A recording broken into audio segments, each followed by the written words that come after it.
Bonjour, bonjour à tous. Alors, tous ceux qui sont détenteurs de cette chose, un passeport français, et qui comptent voyager en Afrique, faites très attention. Il est préférable aujourd'hui de ne pas le montrer, hein. En tout cas, pas à tout le monde. Vous avez vu les deux journalistes de la RFI qui se sont fait déboulonner à la sauvage au Mali. C'était pas propre, hein. Comme deux petits lapins à l'ouverture de la chasse. Ah, alors tout le monde se met à chialer, Fabius, l'autre, ben, c'était quand même prévisible avec tout le bordel que fait la France ces dernières décennies. Je ne vais pas parler des 2 derniers siècles, enfin bon, les 2 dernières décennies, ça s'est acharné, bombarder la Libye. Attendez les mecs, vous êtes malades ou quoi? C'est à cause de ça. Il a ouvert tous ces stocks d'armement, il y en a partout maintenant. Alors tout ce qui est français, je vous cache pas que... Alors évidemment, les Français n'ont rien à voir là-dedans. Je sais bien qu'on est un genre de bouclier humain de l'équipe de bras cassés, là, de braqueurs de l'Elysée, hein. C'est vrai qu'eux ne rêvaient pas, eux, ils n'ont rien à foutre de notre gueule, hein. Ils en ont rien à foutre de la France, hein. Eux, ils changent de drapeau comme de chemise. Ce sont des Israéliens, de toute façon, hein. Donc, ils servent les intérêts de leur pays. Donc, conseil aux Français qui sont à l'étranger, ne parlez plus français quand vous êtes en Afrique, hein. Vous baragouinez un genre de russe. Oh là, de la vôtre, de loin, mais non, mais on sait déjà. Portugais. Portugais, c'est bien. Ah, non, non, non, ça chante. Bon, t'es pas à l'abri d'un coup de couteau quand même, mais bon. Parce que là, si vous tombez sur une bande de Touaregs un peu énervés, je te cache pas que tu te prends une praline et vite fait, hein.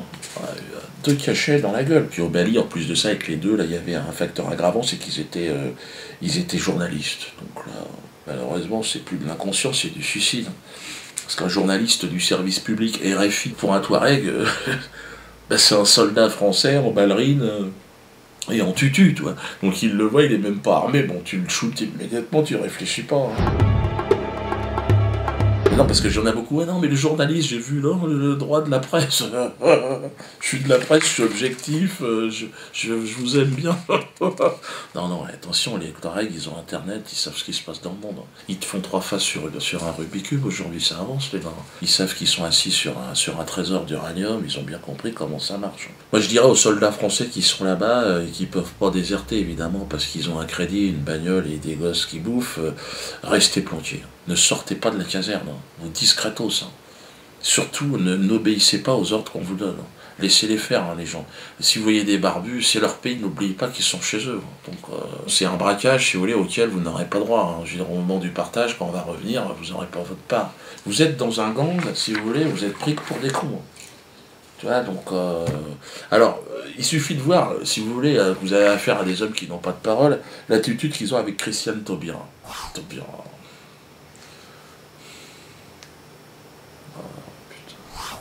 Et ils l'ont envoyé en première ligne pour défendre le mariage pour tous.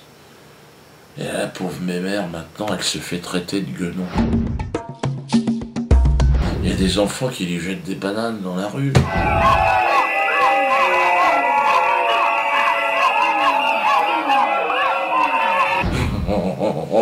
Enfin, je rigole, non, je rigole. Non, je suis vraiment choqué, hein.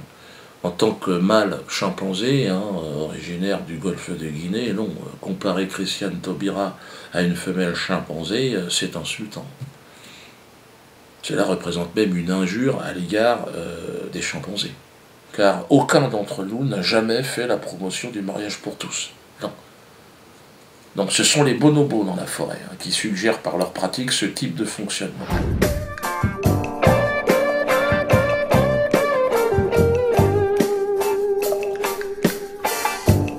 Donc pas d'amalgame, un peu de clairvoyance s'il vous plaît, de retenue, hein. Que vous la traitiez de bonobo, bon, à la limite, ben, ce sont des singes, si vous voulez, qui s'enculent. Il n'y a pas de papa, il n'y a pas de maman, contrairement aux chimpanzés. Tout le monde encule tout le monde, simplement pour calmer le stress. Donc ça pourrait éventuellement ressembler à ce que défend Christian. Bon, je peux difficilement éviter évidemment de parler de la polémique autour de mon ancien collègue humoriste Elie Semoun, qui est aussi mon ami d'enfance. Mais bon, là il est en pleine campagne de promotion pour ses produits d'entretien, et il a décidé d'en profiter de la polémique autour d'un différend financier qui nous aurait liés tous les deux. Et bon, je lui avais répondu vite fait dans une vidéo il n'y a pas longtemps, Mais apparemment, ça n'a pas suffi. Il en remet une couche. C'est vrai que c'est pas très sympa ce qu'il répond, alors que ce que je dis est vrai, hein, vraiment. Dieudo m'avait dit combien tu veux pour ce spectacle. Je dis bah je sais pas combien tu vas le vendre puisqu'on est associés. Alors, il dit non mais combien tu veux. Alors, je lui dis bah, je sais pas 10 000 francs. À l'époque c'était des francs. Ouais ok tu les auras. Et puis donc on fait le spectacle et puis il y a le producteur qui vient me voir dans un coin et qui me dit eh non, vous êtes drôle mais vous êtes cher hein, les mecs. Hein. Ah bon combien? Il me dit bah 100 000 francs c'est cher hein, quand même. Sur quel terrain tu vas là? Alors, je vais essayer de répondre vite fait, parce que je n'ai pas les documents, je ne sais même pas de quoi tu parles. Mais bon, si, 100 000 francs, parce qu'on est à l'époque des francs, en plus de ça. Donc 100 000 francs, et toi, tu aurais touché 10 000, ça veut dire que j'aurais pris 90 000 francs. Mais tu te fous de la gueule du monde, Elie. On ne peut pas confondre recettes et bénéfices, mon pauvre ami. Réveille-toi, demande à n'importe qui... Enfin, Elie, 10 000, tu sais en plus de ça que 10 000 francs net...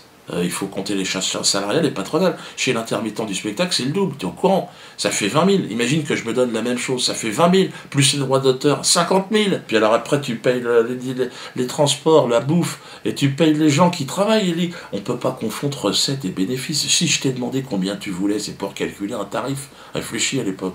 Les histoires de pognon entre copains, c'est la merde. Ouais. Surtout qu'Elie Semoun, s'il y a un voleur entre toi et moi, excuse-moi, hein. Ben, je suis obligé de parler des petites annonces, Elie.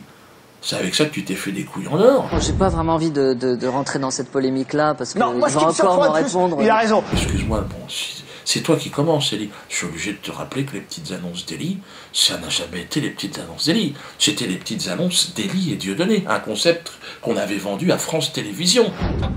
Il est où, Michel? Ah, je suis là. Ah, Michel, la fausse patte du Calvados, hein?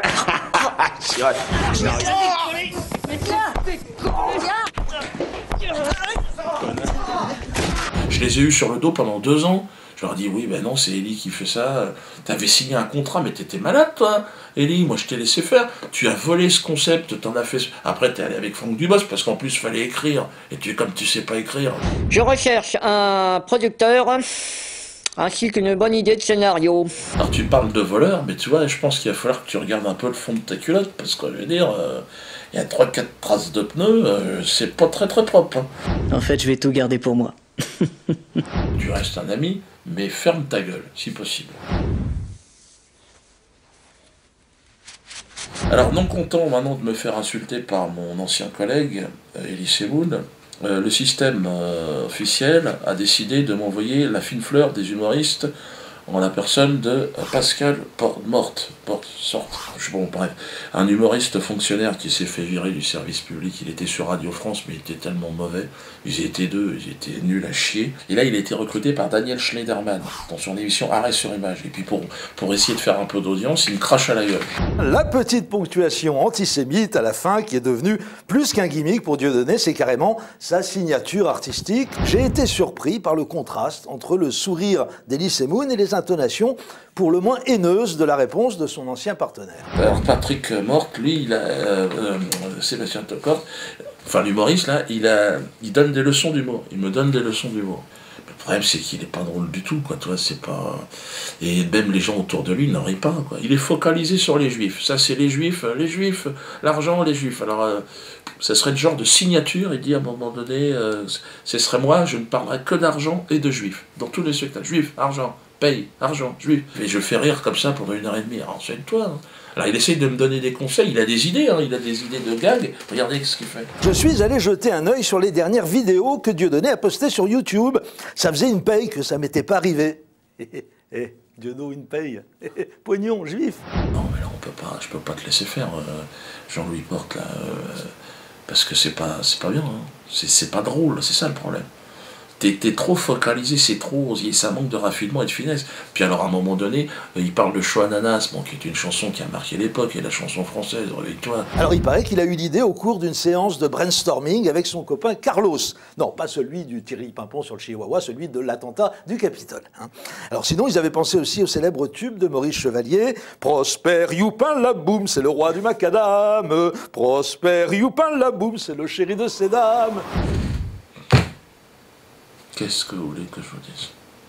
Si moi je vais en tôle pour Choix Ananas, normalement, Francis Porte, là, il devrait être exécuté en place publique devant les enfants. Non mais attends, c'est quoi ça? C'est pas antisémite ce qu'il fait le mec? Prosper Youpin la boum, c'est le roi du macadam. En plus de ça, c'est pas drôle, c'est ça le problème.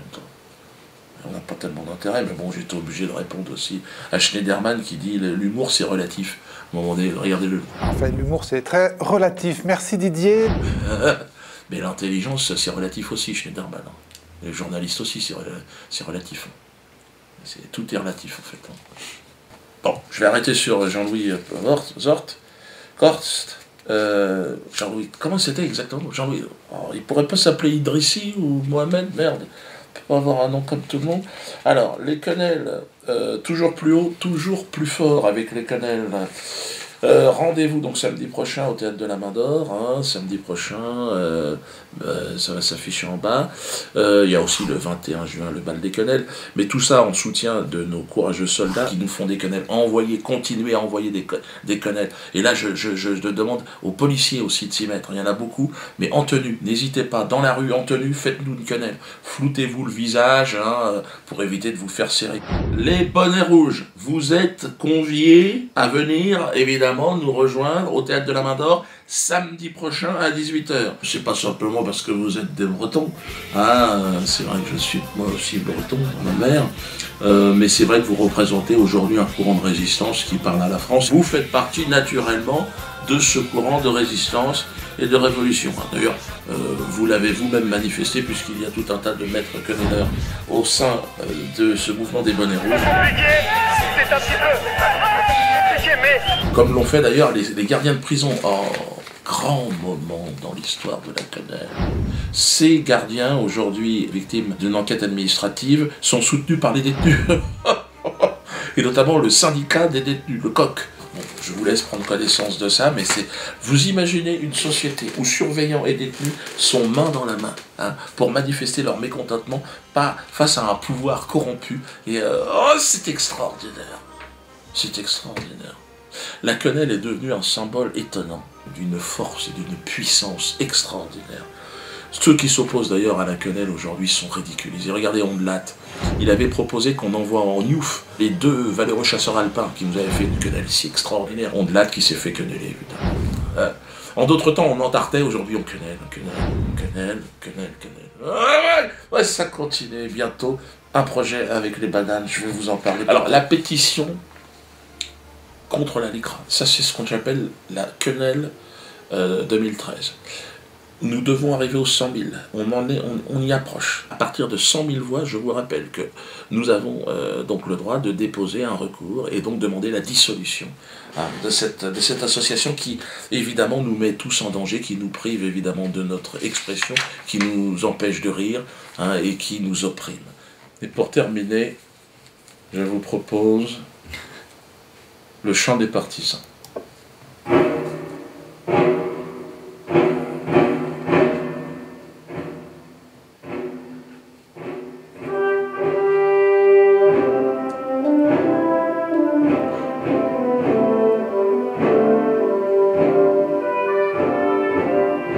François, la sens-tu qui se glisse dans ton cul, la quenelle? François, la sens-tu qui se glisse dans ton cul, la quenelle?